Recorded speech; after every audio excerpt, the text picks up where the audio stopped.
अदब नाजरीन, मैं सनम एजाज श्रीनगर के स्टूडियो से आपके साथ लाइव नशरियात में, और इस लाइव नशरियात में सबसे पहले आपको दुनिया भर की कुछ खबरों से रोशनास कराएंगे। और उन खबरों में वज़ीर-ए-आज़म नरेंद्र मोदी ने अभी अभी कौम से खताब ख़त्म किया है, और इस खताब के दौरान जहां कोविड के हवाले से उन्होंने बात की है, वहीं गरीब कल्याण योजना को बढ़ाने का ऐलान भी करते हुए बड़ा कदम भी उसे कहा जा सकता है शुरू किया है। गरीब कल्याण योजना यानी गरीब को घर में राशन, मुफ्त की राशन ये मिलने का ऐलान, और बराबर इस साल के आखिर तक ये राशन मिलती रहेगी, इसका वज़ीर-ए-आज़म ने ऐलान भी किया। बाकी सूरत-ए-हाल पर भी उन्होंने रोशनी डाली, वो सब कुछ हम आपको बताएंगे गुलिस्तान टेलीविज़न से, बाकी नशरियात की गुलिस्तान टेलीविज़न की बाकी नशरियात में। लेकिन जम्मू कश्मीर की सूरत-ए-हाल भी आज की बहस बन सकती है, और आज भी यहाँ पे जहाँ इनकाउंटर हुआ वहीं कोविड की 2 डेथ्स भी हुई है। इनकाउंटर में 2 मिलिटेंट मारे जा चुके हैं। अनंतनाग बिजबाड़ा के इलाके में इनकाउंटर हुआ जहां 2 मिलिटेंट मारे गए। कल आपको याद होगा कि बिजबाड़ा के जुमाल में भी इनकाउंटर हुआ था, वहां 3 मिलिटेंट मारे गए। अब तक 45 के करीब मिलिटेंट मारे जा चुके हैं इस महीने में, और इस साल में ये तादाद 100 से ऊपर पहले ही जा चुकी है। लगातार आए रोज सुबह की शुरुआत पहली खबर से यही होती है कि कश्मीर के किसी न किसी जगह पे इनकाउंटर हुआ है, और आज भी इनकाउंटर, लेकिन कोविड भी अपने पांव पसार चुका है। आज भी 2 डेथ्स हुई है, और इन 2 डेथ्स में अगर देखा जाए तो एक श्रीनगर के बागात इलाके की 55 साल की खातून श्रीनगर के अस्पताल में जिंदगी की जंग हार बैठी। असल वजह, मौत की वजह बताया जाता है कि रीनल फेलियर था, यानी किडनी की कोई प्रॉब्लम थी, उसकी वजह से जिंदगी हार बैठी है, लेकिन कोविड की पॉजिटिव निकली थी। और उसके साथ साथ शोपिया का एक 24 साल का नौजवान, वो भी श्रीनगर के चस्ट डिजीज हॉस्पिटल में जिंदगी की जंग हार बैठा, कोविड का पॉजिटिव था। असल हकीकत यह है कि उसका रोड एक्सीडेंट हुआ था, और वो श्रीनगर के एसएमएच हॉस्पिटल में एडमिट था। वहां से उसको बाद जब वो पॉजिटिव पाया तो उसको यहाँ सीडी हॉस्पिटल रेफर किया गया, वहां उसकी आज मौत वाक़ा हो गई। दोनों मौतें अमवात, इन पे खदशात, इन पे सवालात। सवाल पहला यही कि एसएमएच हॉस्पिटल में कौन सी बला बैठी है कि जो पेशेंट वहां जाता है वो कोविड पॉजिटिव निकल जाता है। क्योंकि अगर ये कम्युनिटी ट्रांसफर है, यानी इस कौम का, इस मुल्क का, इस रियासत का हर शख्स पॉजिटिव है तो फिर अलग बात है। अगर हर शख्स पॉजिटिव नहीं है तो श्रीनगर के चस्ट डिजीज हॉस्पिटल में जो ये नौजवान 24 साल का था, ये कहाँ पॉजिटिव हुआ था, इसकी फिलहाल जांच करने की लोग बात भी कर रहे थे कि पॉजिटिव हुआ कहाँ पे। ये श्रीनगर के एसएमएच हॉस्पिटल में पॉजिटिव हुआ, या अपने गाँव में, अपने इलाके में, या इस एक्सीडेंट से पहले वो पॉजिटिव हुआ था। और दूसरा सवाल यहाँ पे ये भी उठाया जाता है कि अगर ये श्रीनगर रोड एक्सीडेंट था, इसको पोस्ट ऑपरेटिव ज़रूरत थी, तो फिर पोस्ट ऑपरेटिव चस्ट डिजीज़ में होता है या श्रीनगर के एसएमएच हॉस्पिटल में होता है। अब तक लोग यही जानते हैं कि चस्ट डिजीज़ हॉस्पिटल, यानी नाम से ही चस्ट के यानी छाती के इलाज का वहाँ पे इलाज होता है। तो जो एक्सीडेंट था, हेड इंजरी थी, उसका वहाँ पे क्या इलाज होता। तो मौत की वजह लोग जानना चाहते हैं। कोविड के खाते में तो दर्ज है, लेकिन मौत की वजह क्या है? ये पोस्ट ऑपरेटिव इन्फेक्शन है, पोस्ट ऑपरेटिव लाइलाजी है, या कि ये कोई और बात है? लोग इस पे बात कर रहे थे, लेकिन बात हम दूसरी भी करेंगे सियासत के मामलात में। मेरे साथ आपने दूसरे शख्स को इस वक्त लाइव नशरियात में देखा, ये कांग्रेस के सीनियर लीडर उमर जान हैं, और रियासत जम्मू कश्मीर जब थी तब ये काफ़ी एक्टिव थे, लेकिन उसके बाद जब यूटी हुआ तो काफ़ी खामोश भी हुए, लेकिन अब दोबारा सियासत में हैं, और बीडीसी के चेयरमैन भी हैं काकपुरा पुलवामा के। आज के मेरे प्रोग्राम के मेहमान ये हैं, इनसे कुछ बातें होंगी। कांग्रेस का क्या रद्द-ए-अमल है, कांग्रेस क्या चाहती है, और कांग्रेस किस तरह की सियासत करेगी, यही इनसे जाना जाएंगे। उमर जान, बहुत बहुत खुशामदीद, शुक्रिया आपका मेरे प्रोग्राम में आने का। फिलहाल सबसे पहले मेरी नज़र आप पे कल पड़ी, कल आप बड़े नारेबाजी कर रहे थे, मोदी जी के खिलाफ भी थे, देश की जो सिचुएशन है उस पर भी आप इल्ज़ाम लगा रहे थे। पहले जानना चाहूँगा, कल ये ऑयल प्राइस वगैरह कांग्रेस के खाते में भी तो सब कुछ दर्ज है, उन्होंने भी कौन से बड़े तीर मारे हैं जो कहेंगे कि आज ही तेल की कीमतें बढ़ गई। कांग्रेस भी तो यही कुछ करती आ रही थी। नहीं, सबसे पहले मैं क्लियर करना चाहता हूँ कि अगर हम यूपीए गवर्नमेंट देखें, यूपीए के टेन्योर में जब माननीय प्रधानमंत्री जी श्री मनमोहन सिंह जी रहे, उसके टेन्योर में जब अर्थव्यवस्था की अगर हम बात करें, वो तो टॉप लेवल पे था। अर्थव्यवस्था यानी इंफ्रास्ट्रक्चर, बिजनेस। और दूसरी तरफ जो आप बता रहे हैं कि जो कल हमने जो प्रोटेस्ट किया था, पूरा मन प्रोटेस्ट किया था, वो हर जगह आपने किया, पूरी लेवल पे किया, state through out Jammu Kashmir में था और इंडिया में भी। हमने थ्रू डिप्टी कमिश्नर्स मेमोरेंडम एक पेश करना था, जो बिल्कुल राष्ट्रपति भवन, राष्ट्रपति के ऑफिस में जाता, कि ये जो extortion, roll back of petrol and diesel जो इन्होंने किए हैं, ऑलरेडी जम्मू कश्मीर की अगर हम बात करें या पूरे देश की अगर हम बात करें, कोविड चल रहा है और लॉकडाउन में पूरा देश था, और खासकर जम्मू कश्मीर की अगर हम बात करें, 5 अगस्त इंसिडेंट के बाद ये पहले से ही लॉकडाउन में था। अगर हम मजदूर की बात करेंगे, मुझे लग रहा है कि अगर गवर्नमेंट ऑफ इंडिया की तरफ से ये इनिशिएटिव्स होंगे तो मुझे लग रहा है इनिशिएटिव्स दे रहे हैं आप गवर्नमेंट को, मतलब जिस मशवरा बताइए, आप भी बताइए। आपकी सरकार तो किया बहुत कुछ होगा, शायद उनसे आपने सीखा होगा, बताइए क्या कर सकते हैं मोदी जी इस वक्त। मतलब हर प्रति के लोग नजर में रख के जो केंद्र सरकार डिसीजंस ले रही थी, लोगों के खिलाफ जाते हैं जी।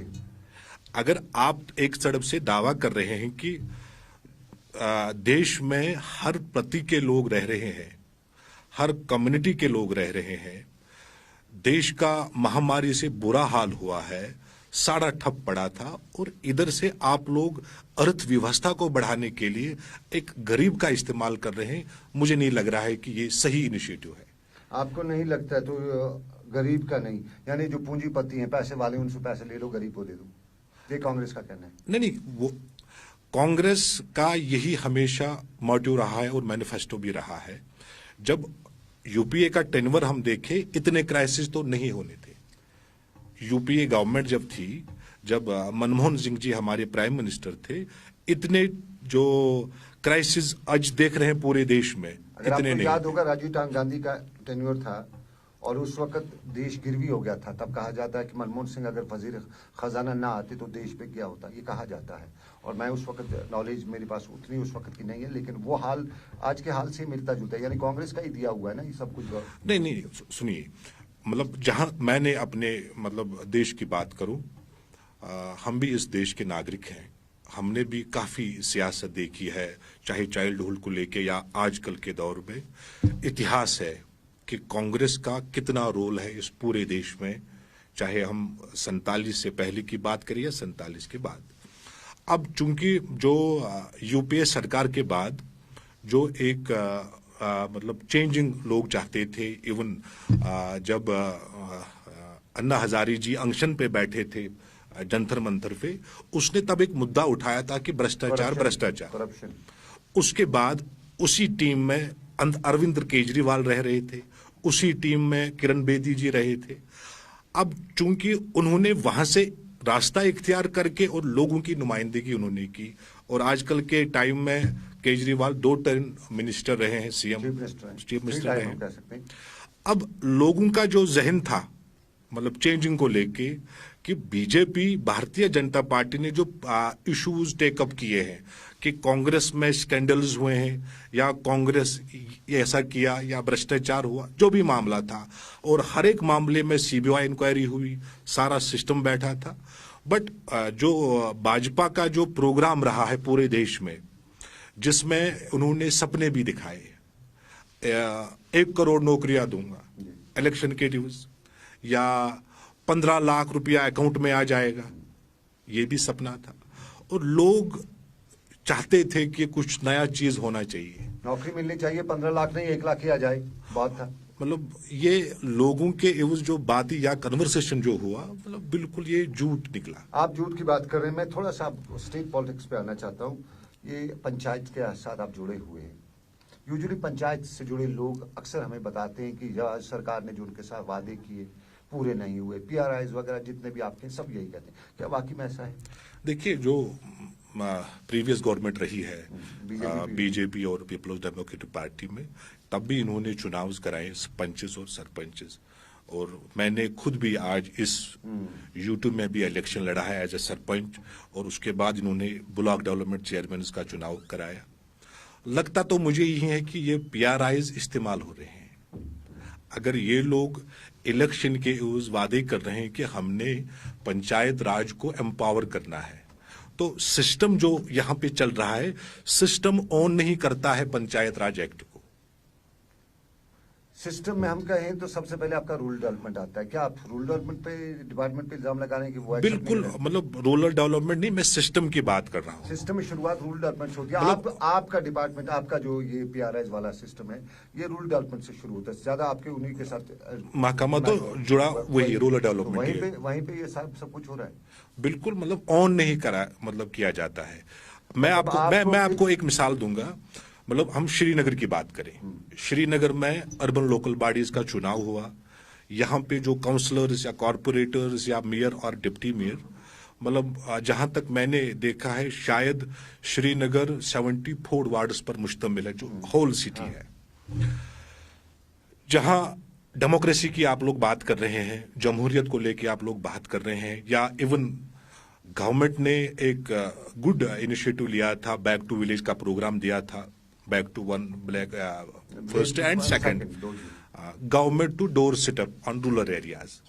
उसी असना को लेके जो श्रीनगर की अगर हम बात करें, जहां सरकार ने हर इवज इन कॉर्पोरेटरों या मेयर और डिप्टी मेयर के साथ शाना बशाना रहे, सिस्टम शाना बशाना। हम बीडीसीज अगर चुनाव, ये ब्लॉक चेयरमैनों की अगर हम बात करें, अभी तक हमारे एलजी साहब ने बात तक भी नहीं की कि आपका क्या चल रहा है। अगर हम भी इस सिस्टम के हिस्से हैं, इस डेमोक्रेटिक कंट्री में रह रहे हैं, हक तो हमारा भी बनता है। जिस तरह जब अर्बन लोकल बॉडी चुनाव हुआ था, तुरंत जब तब पूर्व सत्यपाल मलिक थे, बिल्कुल उन्होंने बुलाया हर एक काउंसलर को, मीटिंग की उनके साथ। अभी तक आउटकम उसका क्या निकला जो उनके साथ मीटिंग हुई? एनकरेज तो होना है, हौसलामंदी तो होना चाहते हैं एलजी साहब आपके साथ एक मीटिंग करें। बिल्कुल, हम उसको बताएंगे कि हमारी जो प्रॉब्लम्स है, जो ग्राउंड पे हमें टैकल करना पड़ रहा है, क्या है। एक तरफ इन्होंने कहा था कि सिक्योरिटी व्यवस्था आपको देंगे, अकोमोडेशन की व्यवस्था आप लोगों को देंगे, कहाँ है? आपने बांटे रेवड़िया मुड़ मुड़ के दे अपने को। आप वही चाहते कि आपको सिक्योरिटी मिले, आप काम नहीं करेंगे। आप I belongs to from south Kashmir. अगर आप न्यूज चैनलों के माध्यम से मैं आपको बोलूं तो सबसे पहला जो न्यूज शुरुआत तो साउथ कश्मीर से ही होता है। आज या पुलवामा से, अनंतनाग की जो रिसेंटली इंसिडेंट हुआ था, ये जिसका ये मृत्यु किया गया था श्री अजय पंडिता जी का, बाज़ाब्ता उसने 4 दफा नहीं 100 दफा सरकार को लिखा है कि सिक्योरिटी क्या, जो सरपंच था लुकबन एरिया वेरीनाग का, मतलब वहां रह रहा है, सिक्योरिटी की व्यवस्था नहीं है। कहां पे आप लोग डेमोक्रेसी बहाल करेंगे? आप सिक्योरिटी की बात करते हैं, आप पुलवामा से, जैसे आपने कहा पुलवामा से रखते हैं। अगर हम आपके डिस्ट्रिक्ट को लें, आपके पुलवामा डिस्ट्रिक्ट को लें, पुलवामा से भी बिलोंग करते हैं आप। पुलवामा के साथ में शोपियां है, काफी प्रॉस्परस डिस्ट्रिक्ट है, उसका अपनी फ्रूट इंडस्ट्री है, काफी ग्रोड है। अनंतनाग है, इंडस्ट्रियल एरिया है, बड़ा डिस्ट्रिक्ट है, टूरिज्म का सेक्टर है। पुलवामा की क्या सिचुएशन है? देखिए, पुलवामा का जहां तक मैंने सुना है, इसको आनंदात कश्मीर कहा जाता है। कहा जाता था या है? बिल्कुल अभी भी है। दूध का पैदावार बिल्कुल ठीक है, बट सिस्टम को लेके जो सरकार चली पिछली बार, मतलब हमारे 4 क्षेत्र हैं। एक तो त्राल एरिया है, राजपुरा एरिया है, पुलवामा है और पामपोर है। चारों के चारों विधायक सरकार में थे, एक मंत्री भी रहे हैं, श्री हसीब द्राबू जो वित्त मंत्री थे, फाइनेंस मिनिस्टर थे। उसके साथ साथ में जो हमारे विधायक रहे हैं मोहम्मद खलील बंद साहब, वो भी मंत्री रहे, वो भी 2 टर्म मंत्री रहे। मगर मुझे नहीं लग रहा है कि ऐसा कुछ डेवलप पार्टी की नहीं है तभी उन्हें डेवलपमेंट नहीं की, यही आप कहते हैं। वो तो कांग्रेस के होते तो डेवलपमेंट, वो तो मैं नहीं कह सकता। देखिए, लोगों का जो मैंडेट होता है वो ऑन बिहाफ ऑफ यही होता है कि हमारा विकास होना चाहिए, तरक्की होनी चाहिए, हमारे जो बेरोजगार नौजवान है उसके भविष्य की बात होनी चाहिए। मतलब ये क्या है कुल मिला के पुलवामा की प्रॉब्लम? अगर आपको विधायक वहां का बना देता हूं मैं, चलिए मान लेते, क्या मैं आपकी बात ये अभी काट रहा हूं। आपने जो रूरल डेवलपमेंट की बात की है, मतलब मुझे भी अब 1 साल को होने लगे। डिस्ट्रिक्ट पुलवामा 11 ब्लॉकों पर मुश्तमिल है। काकपोरा, निवा, शादीमर्ग, इचगोज, पुलवामा, लासीपोरा, अवंतीपोरा, डाडसरा, आरीपल और त्राल। इन 11 ब्लॉकों में से 9 ब्लॉक जो चेयरमैन है अभी भी सिटिंग चेयर्स पे बैठे हैं, और बीडीओज जो है 5 है। 9 ब्लॉकों में 5 बीडीओज, 9 ब्लॉकों में 5 बीडीओ। मजेदार कहानी। वो क्या, और इन 9 ब्लॉकों में से, मतलब मैं अपने ब्लॉक की बात करूं, मेरा जो बीडीओ है उसका फुल चार्ज पामपुर ब्लॉक का है, लेकिन एडिशनल चार्ज काकपुरा रखा गया। हमें अक्सर ऐसा मालूम होता है कि एडिशनल चार्ज होता है ये वीडियो को फायदा देने के लिए होता है, क्या ये ऐसा नहीं है या कमी है? नहीं नहीं नहीं, देखिए, अगर सरकार को अपने इन ऑफिसरों का टेस्ट लेना है या अगर इन ऑफिसरों को इनको सिखाने की कोशिश कर रहा है, उसमें लोग सफर हो रहे हैं। सरकार का पुलवामा लेबोरेटरी है, सरकार का यही इच्छा होता है कि हम लोगों को फायदा दे मतलब और आप ये गवर्नेंस कहते हैं कि पुलवामा लेबोरेटरी बनाई हुई है रूल डेवलपमेंट, बिल्कुल टेस्ट के लिए, सिस्टम को संभालने के लिए किस तरह। थोड़ा सा ये डेवलपमेंट की बात होगी, आपने बता दिया, थोड़ा सा हम डोमिसाइल पे बात करते हैं। कांग्रेस पार्टी का क्या रद्द-ए-अमल है? जो डोमिसाइल पे बहुत से लोग यहाँ एतराज भी कर रहे हैं, आपकी पार्टी का क्या है? देखिए, मेरा स्टैंड यही है, यहाँ पूरे देश कोविड में पड़ा था, महामारी चल रही है, लॉकडाउन है, सरकार की तरफ से मेडिकल एडवाइजरीज जारी की गई है, एसओपीज का ख्याल रखना है कि सोशल डिस्टेंस का ख्याल रखना है, हमें बीमार से नहीं लड़ना है, बीमारी से लड़ना है, और सरकार डोमिसाइल कर रही है। I think this is unconstitutional. आप बिल्कुल, आप इसको अनकॉन्स्टिट्यूशनल कहते हैं। अगर अनकॉन्स्टिट्यूशनल है, दफा 370 भी नहीं है, 35 भी नहीं है, कोई स्पेशल इस रेजिडेंटशिप के लिए कोई स्पेशल कानून नहीं है, तो इसमें डोमिसाइल लाना ये कहां से अनकॉन्स्टिट्यूशनल हो गया? बिल्कुल अनकॉन्स्टिट्यूशनल। लोग हो सकते हैं। सुनिए, ये एक बनी बनाई स्टेट थी जम्मू कश्मीर, और बाहर अगर आप देखेंगे वहां यूटी वाले स्टेट मांग रहे हैं, स्टेट मांगते हैं, और यहाँ अपना एक कल्चर था, अपना एक ट्रेडिशन था, इसको 3 हिस्सों में बांटा गया। ये तो अनकॉन्स्टिट्यूशनल है। यहाँ का विधानसभा बिल्कुल बैठा था, कोई असेंबली नहीं चल रही थी। लोगों को जो आज आफा भी चल रही है कि नेट बंद होगा, लैंडलाइन्स बंद होगी, वो यही आफा तो पहले भी हुआ करती थी ना। फिर उसके बाद 370 और 35 को हटाया गया। सरकार को अपनी जो पॉलिसी है वाजिया करना है। कांग्रेस भी 370 के हवाले से कब मुखलिस रही है? कांग्रेस ने तो बिल्कुल, कांग्रेस शुरुआत कांग्रेस ने की है। शुरुआत अगर आप मानिए 370 और 35 से कांग्रेस बिल्कुल हमें स्ट्रांग रहा है इस विषय को लेके। उमर जान, अगर आपको याद होगा, कांग्रेस ने ही दफा 370 की जड़ें काटना शुरू की। वो अलग सी बात है कि बड़ी तरीके से, साजिश से कहे या नहीं, देखिए, इस कांग्रेस एक नेशनलिस्ट पार्टी है, वो नेशनल कंसेप्ट में इस 370 बिल्कुल को देखती है। ये नहीं कि हम पर्टिकुलर किसी सेगमेंट की बात करें। इस देश में सभी प्रति के लोग रहते हैं, और ये आप जहां जम्मू कश्मीर की अगर हम बात करें, यहाँ 2 मेजर रीजनल पार्टीज है, एक पॉलिटिकल पीडीपी यानी पीपल्स डेमोक्रेटिक पार्टी और नेशनल कॉन्फ्रेंस। उन दोनों पार्टियों का एक अलग अलग डिजाइन है। अब उन्होंने क्या किया तो वो हमें नहीं पता है ना, उनका पार्टी का डिजाइन अलग है, वो अपने तरीके से इलेक्शन लड़ रहे हैं। हम नेशनलिस्टिक पार्टी है, हम अपने लेवल पे हर प्रति के लोग और हर एवज के लोग साथ लेके चलते हैं। चलते चलते मुझे ये बताइए, वक्त की कमी भी है, मुझे ये बताइए, इस वक्त कश्मीर में जो सिचुएशन है, कुछ लोग कहते हैं कि खौफ दहशत की है, कुछ लोग कहते हैं कि नहीं उम्मीद है नया डेवलपमेंट होगी, कुछ लोग कहते हैं कि एक वन यूनियन वन नेशन बन चुका है, अब पूरे देश के लोगों के साथ मुकाबला होगा। क्या कहते हैं आप लोग? देखिए, 6 साल की इस टेन्योर में ऑनेस्टली जो लोगों में एक महसूस किया जा रहा है, खुश नहीं है इस गवर्नमेंट से, जिस तरह इन्होंने हार्श डिसीजंस लिए हैं। मुझे नहीं लग रहा है कि इस देश को किसकी तरफ ये ले जा रहे हैं। आशा थी कि जिस तरह इनका चुनावी वादे रहे हैं, बिल्कुल ग्राउंड लेवल पे। चुनावी वादे में तो 370 हटाना था, उसमें तो कोई बात ही नहीं है। नहीं, चुनावी मंशूर। देखिए, वो मुद्दा तो कुछ और है। मैं स्टेट की बात कर रहा हूं, जो यूटी इन्होंने किया है, जम्मू कश्मीर, कश्मीर वैली बनी बनाई स्टेट थी, कोई ऐसा इशू नहीं था। यहाँ हर समय लोगों को इस्तेमाल किया जा रहा है, लोग जीना चाहते हैं सम्मान के साथ। हमें ये नहीं चाहिए, मैं भी नहीं चाहता हूं कि कुछ लॉ एंड ऑर्डर प्रॉब्लम हो। यहाँ का युवा अपना भविष्य देखना चाहता है, किस दिशा की तरफ ले जा रहे हैं देश को।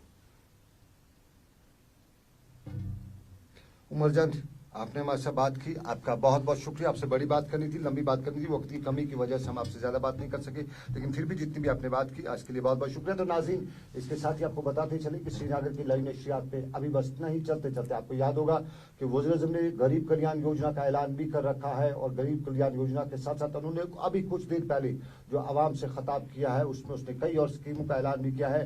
हम 6:30 बजे आपके साथ मिलेंगे ग्राउंड रिपोर्ट में, और ग्राउंड रिपोर्ट में हम आपको तफसील से बताएंगे क्या बताया मनमोहन जी ने, क्या माफ कीजिएगा क्या बताया वज़ीर आज़म नरेंद्र मोदी ने, और क्या कुछ है सूरत हाल इस वक्त की, वो ग्राउंड रिपोर्ट में देखिएगा। फिलहाल उमर जान से हमारी बात हुई, इसके लिए आपका शुक्रिया। उमर जान आपका भी बहुत शुक्रिया। तो दीजिए मुझे इजाजत। मेरे साथ आज के प्रोग्राम के प्रोड्यूसर थे मेरे ऑनलाइन एडिटर थे आबिद कादिर, और आबिद कादिर के साथ साथ मेरे साथ रहे मुजामिल। बहुत बहुत शुक्रिया सबका।